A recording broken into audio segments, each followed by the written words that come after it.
નમસ્કાર વિદ્યાર્થી મિત્રો, હું શ્રેયસ વિદ્યાલયથી કિરણબેન. આજે આપણે ધોરણ 9 ગુજરાતી માધ્યમ વિષય સામાજિક વિજ્ઞાન વિષયાંક પ્રકરણ 1 ભારતમાં બ્રિટિશ સત્તાનો ઉદય પાર્ટ 5. તો મિત્રો, જે કંપની શાસનની આર્થિક અસર અને સામાજિક અસર થઈ તે વિશે આપણે વિસ્તૃત ચર્ચા કરીશું. કંપની શાસનની આર્થિક અસરો. તો કે મિત્રો, જ્યારે આપણે કંપની શાસનનું સરવૈયું તૈયાર કરીએ ત્યારે આપણને ખ્યાલ આવે, બરાબર.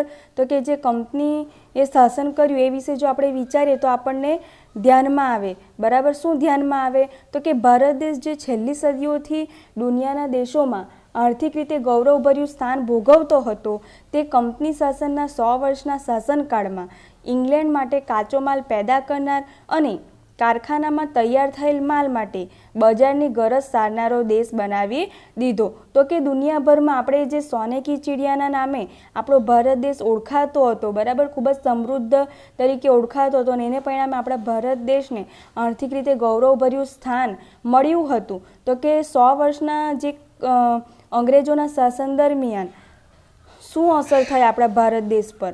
તો કે જે આપણા દેશમાંથી કાચો માલ પેદા કરીને તેમને ત્યાં લઈ જતા હતા, ઇંગ્લેન્ડ લઈ જતા હતા, અને ત્યાંથી તૈયાર થયેલો માલ આપણા ભારત દેશમાં ખૂબ જ ઊંચા ભાવે વેચાણ કરતા હતા. એટલે કે આપણો જે ભારત દેશ છે તેને બજાર તરીકે તેઓ ગણતા હતા. તો કે જે બંગાળ સુતરાઉ કાપડ, કાચું રેશમ, ખાંડ, શણ, મલમલની નિકાસ કરતું હતું ઈસવીસન 1708 થી 1756 દરમિયાન. પરંતુ દ્વિમુખી શાસન પદ્ધતિ બાદ બંગાળની આર્થિક ચકમક ઝાંખી પડી ગઈ, બરાબર. બંગાળના ભાગલા પાડવામાં આવ્યા અને એને પરિણામે આપણે જોયું તો કે જે ખેડૂત છે તે પાયમાલ બન્યો, બરાબર. એને પરિણામે જે વેપાર ઉદ્યોગો છે એ પણ પડી ભાંગ્યા. તો કે આ રીતે જે બંગાળમાંથી સુતરાઉ કાપડ, મલમલનું રેશમી કાપડ, ત્યાર પછી ખાંડ, શણ વગેરેની જે નિકાસ થતી હતી તો કે તે નિકાસ ઘટી ગઈ.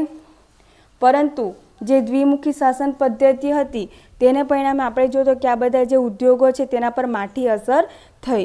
તો કે કંપનીની અન્યાયી મહેસૂલ નીતિથી ભારતનો ખેડૂત પાયમાલ અને દેવાદાર બન્યો. તો કે ખૂબ જ ઊંચા જમીન મહેસૂલ નાખવામાં આવતા હતા, એવા પ્રકારની જે મહેસૂલ નીતિ હતી, બરાબર. તો કે એને પરિણામે જે ભારતનો ખેડૂત હતો તે દેવાદાર બન્યો. અંગ્રેજ સરકારે ઇંગ્લેન્ડના ઉદ્યોગોને વિકસાવવા ભારતના કાપડ ઉદ્યોગ પર અન્યાયી જકાત નાખી. તો કે આ રીતે જે ઇંગ્લેન્ડના ઉદ્યોગો, ઇંગ્લેન્ડમાં ઔદ્યોગિક ક્રાંતિ થઈ, એને પરિણામે ઉદ્યોગોનો વિકાસ થયો.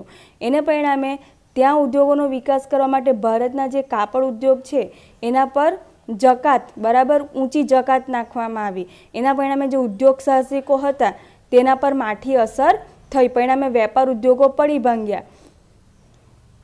ભારતના હુન્નર ઉદ્યોગોને કચડી નાખવા વિવિધ અયોગ્ય રીત રસમો અપનાવી, જેથી ભારતના ઉદ્યોગ ધંધા પડી ભાંગ્યા. ભારતનો કારીગર ગરીબ, બેરોજગાર બન્યો અને કંપનીના વ્યાપારીઓ ખાનગી વ્યાપાર કરીને બંગાળના કારીગરો પાસે ટૂંકી મુદ્દતમાં ચોક્કસ જથ્થામાં કાપડ વણીને પૂરું પાડવાનો કોન્ટ્રાક્ટ લખાવી લેતા. તો કે આ રીતે જે નાના મોટા ઉદ્યોગો હતા, બરાબર, તો કે તેના વિરુદ્ધ અયોગ્ય રીત રસમો અપનાવવામાં આવી, બરાબર, ઊંચી જકાતો નાખવામાં આવી, અને એને પરિણામે જે વેપાર ઉદ્યોગો હતા એ પડી ભાંગ્યા, અને જે આ ઉદ્યોગો સાથે સંકળાયેલા કારીગરો હતા તેઓ કેવા ગરીબ અને બેરોજગાર બન્યા. પરિણામે તેની માઠી અસર સમગ્ર દેશ પર પડી. ત્યાર પછી જો ઇનકાર કરે કારીગર તો તેને ફટકા મારવાની કે જેલની સજા થતી. જો કંપની કહે એ પ્રમાણે ન કરે, બરાબર, વેપારીઓ, તો કે એમને સજા કરવામાં આવતી હતી. કંપનીના આગમન પહેલાં ભારતના ગામડા સ્વાવલંબી અને સમૃદ્ધ હતા, જે આપણે સર્વે જાણીએ છીએ. જે અંગ્રેજોના શાસનની અસરથી ગરીબ અને પરાધીન બન્યા. તો કે અંગ્રેજોના આગમન બાદ ધીમે ધીમે તેમની સત્તામાં વધારો થતો ગયો, અને જે ભારત સ્વાવલંબી હતું, સમૃદ્ધ હતું, તે કેવું બન્યું? પાયમાલ. જે ભારતનો ખેડૂત છે તે પાયમાલ અને દેવાદાર બન્યો, અને જે વેપાર ઉદ્યોગો હતા તે પડી ભાંગ્યા. એને પરિણામે ગરીબી અને બેરોજગારી જેવી સમસ્યા સર્જાઈ. ઈસ્ટ ઇન્ડિયા કંપનીના શાસનકાળમાં ભારતમાં મુંબઈ થાણા વચ્ચે પ્રથમ રેલવે, ઇંગ્લેન્ડ ભારત વચ્ચે આગબોટની સેવાની શરૂઆત, અને મુંબઈ, મદ્રાસ એટલે કે હાલનું જે ચેન્નઈ, કોલકાતા જેવા મહાબંદરોનો વિકાસ પણ થયો. તો કે ઈસ્ટ ઇન્ડિયા કંપનીની સ્થાપના થઈ આપણા ભારતમાં, તો કે સમયગાળા દરમિયાન આપણા ભારત દેશમાંથી કાચો માલ લઈ જવા માટે અને તૈયાર ચીજ વસ્તુ ભારતમાં લાવવા માટે મુંબઈથી થાણા વચ્ચે પ્રથમ રેલવે શરૂ કરવામાં આવી હતી. ઇંગ્લેન્ડ અને ભારત વચ્ચેની આગબોટની સેવા પણ શરૂ કરવામાં આવી હતી. ત્યાર પછી જે કેટલોક માલ બરાબર જળમાર્ગે આવતો હતો, એટલે કે મહાબંદરોનો પણ વિકાસ થયેલો હતો. તો આ રીતે કંપની શાસનની આપણા ભારત પર આર્થિક અસરો થઈ હતી. તો કે એમની ભેદભાવભરી જકાત નીતિ, મહેસૂલ નીતિને પરિણામે ભારતનો ખેડૂત પાયમાલ અને દેવાદાર બન્યો. તે જ રીતે જે ઉદ્યોગ સાહસિકો હતા, તો કે તે પણ શું ગરીબ અને બેરોજગાર બન્યા અને તેને પરિણામે વેપાર ઉદ્યોગ પડી ભાંગ્યા. ત્યાર પછી આપણે જે વિકાસ થયેલો છે બરાબર રેલવેનો, એ વિશે ચર્ચા કરવાની. તો કે ઈસ્ટ ઇન્ડિયા કંપનીના શાસન દરમિયાન પ્રથમ રેલવેની શરૂઆત થઈ, આગબોટ સેવાની શરૂઆત થઈ, મહાબંદરોનો વિકાસ થયો. તો કે આ વિશે તમારે આર્થિક અસરોમાં ચર્ચા કરવાની. ત્યાર પછી મહત્વનો મુદ્દો કંપની શાસનની સામાજિક અસરો. તો કે કંપની શાસન દરમિયાન કેટલીક સામાજિક અસરો પણ થઈ હતી. તો કે અંગ્રેજોના શાસન દરમિયાન કઈ કઈ સામાજિક અસરો થઈ હતી તે વિશે આપણે વિસ્તૃત ચર્ચા કરીશું. તો કે બ્રિટિશ વહીવટ દરમિયાન વર્તમાનપત્રોના વિકાસથી ભારતીય પ્રજામાં વિચાર, વાણી સ્વાતંત્ર્યની ભાવના વિકસી. તો કે આ રીતે જે વર્તમાનપત્ર છે, છાપું છે બરાબર, તો કે એના વિકાસથી ભારતીય પ્રજામાં શું વિચાર અને વાણી સ્વાતંત્ર્યનો ભાવનાનો વિકાસ થયો. એટલે કે તે પોતાના વિચારો વ્યક્ત કરી શકે છે અને તે પોતાની વાણી દ્વારા બરાબર સ્વતંત્ર રીતે પોતાની જે ભાવના છે, લાગણી છે, તેને વ્યક્ત કરી શકે છે. આ કેવી રીતે શક્ય બન્યું? તો કે વર્તમાનપત્રોના વિકાસથી. એ સમયગાળા દરમિયાન વર્તમાનપત્રોનો પણ વિકાસ થયો હતો. તો કે એ સમય દરમિયાન ભારતીય સમાજમાં કેટલાક પ્રદેશોમાં કુરિવાજો જોવા મળતા હતા. તો કે આ રીતે વર્તમાનપત્રોનો વિકાસ થવાથી ભારતીય જે પ્રજા હતી તેમના વિચારોમાં પરિવર્તન આવ્યું, વાણી સ્વાતંત્ર્યની ભાવનાનો વિકાસ થયો અને કેટલાક પ્રદેશોમાં એમાં પણ જુદા જુદા સમાજમાં કેટલાક કુરિવાજો હતા, જેમાં સતી પ્રથા, ત્યાર પછી પુત્રીને દૂધ પીતી કરવાનો રિવાજ બરાબર, ત્યાર પછી બાળ લગ્ન વગેરે અંગ્રેજોના સંપર્કથી રાજા રામમોહન રાય, દુર્ગારામ મહેતા, બહેરામજી મલબારી વગેરે કુરિવાજો દૂર કરવા કાયદા કરાવ્યા.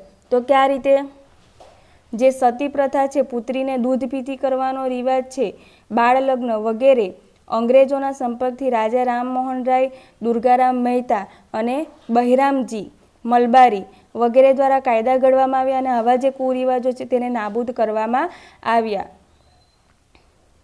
સતી પ્રથા એટલે કે જે પોતાનો પતિ મૃત્યુ પામે તો તેની પાછળ તેની પત્નીએ પણ સતી થઈ જવું. ત્યાર પછી પુત્રીને દૂધ પીતી બરાબર, ગરમ દૂધમાં દીકરીને દૂધ પીતી કરાવવામાં આવે છે, એટલે કે દૂધમાં ડૂબાડીને તેને પણ મોતને ઘાટ ઉતારવામાં આવે છે. ત્યાર પછી બાળ લગ્ન બરાબર, બાળકી નાની જ હોય અને એના લગ્ન કરાવી દેવામાં આવે છે. તો કે આ પ્રકારના કુરિવાજો એ સમયે હતા અને આ કુરિવાજને નાબૂદ કરવા માટે રાજા રામમોહન રાય, દુર્ગારામ મહેતા અને બહેરામજી મલબારીએ અંગ્રેજોના સંપર્કથી આ કાયદા ઘડાવ્યા હતા એને દૂર કરવાના. ભારતમાં વહીવટી માળખાનું અંગ્રેજીકરણ થતાં અંગ્રેજી જાણનાર લોકોની જરૂર ઊભી થઈ. તો કે આપણે ત્યાં ઈસ્ટ ઇન્ડિયા કંપનીનું શાસન હતું, એને પરિણામે તેઓની જે ભાષા હતી તે ઇંગ્લિશ હતી, અંગ્રેજી હતી અને એને પરિણામે આપણા જે વહીવટી માળખાનું, ભારતમાં જે વહીવટી માળખું છે તેનું પણ અંગ્રેજીકરણ થતાં જે અંગ્રેજ જાણકાર લોકો છે તેમની જરૂરિયાત ઊભી થઈ. પરિણામ શું આવ્યું?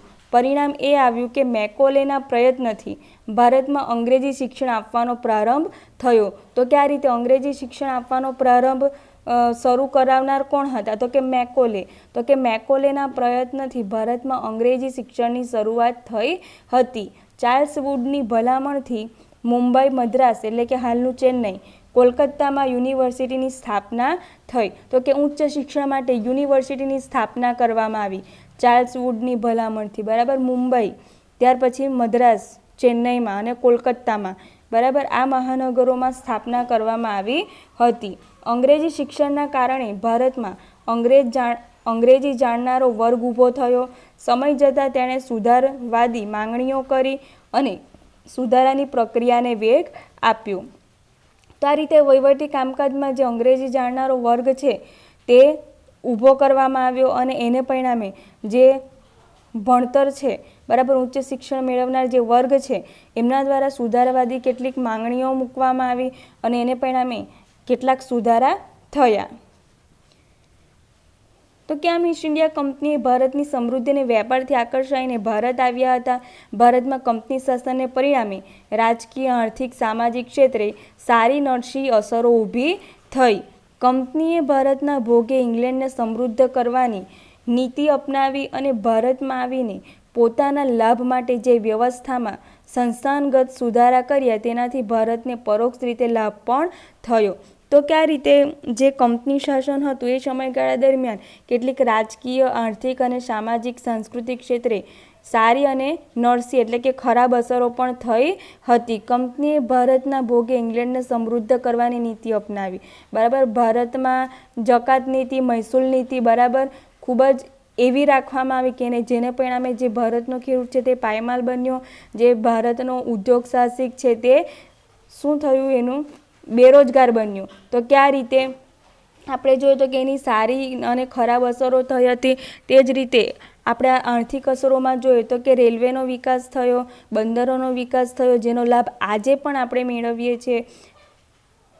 ભારતમાં પોતાના લાભ માટે જે વ્યવસ્થામાં સંસ્થાનગત સુધારા કર્યા તેનાથી ભારતને પરોક્ષ રીતે લાભ પણ થયો. તો કે આ રીતે કેટલાક સુધારા કરવામાં આવ્યા હતા અંગ્રેજો દ્વારા. તો કે એનાથી આપણા ભારત દેશને પરોક્ષ રીતે લાભ થયો હતો. બરાબર, તો કે આ રીતે જે કંપની શાસનની આર્થિક અસરો અને સામાજિક અસરો આપણે જોઈ ગયા, એમાંથી કેટલીક ખરાબ અસરો પણ હતી અને કેટલીક સારી અસરો પણ હતી, જેનો લાભ આજે પણ આપણે મેળવીએ છીએ.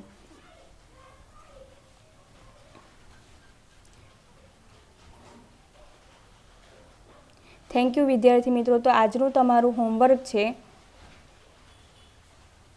કંપની શાસનની આર્થિક અસરો જણાવો, કંપની શાસનની સામાજિક અસરો જણાવો. તો મિત્રો અહીં આપણું પ્રકરણ 1 પૂર્ણ થાય છે.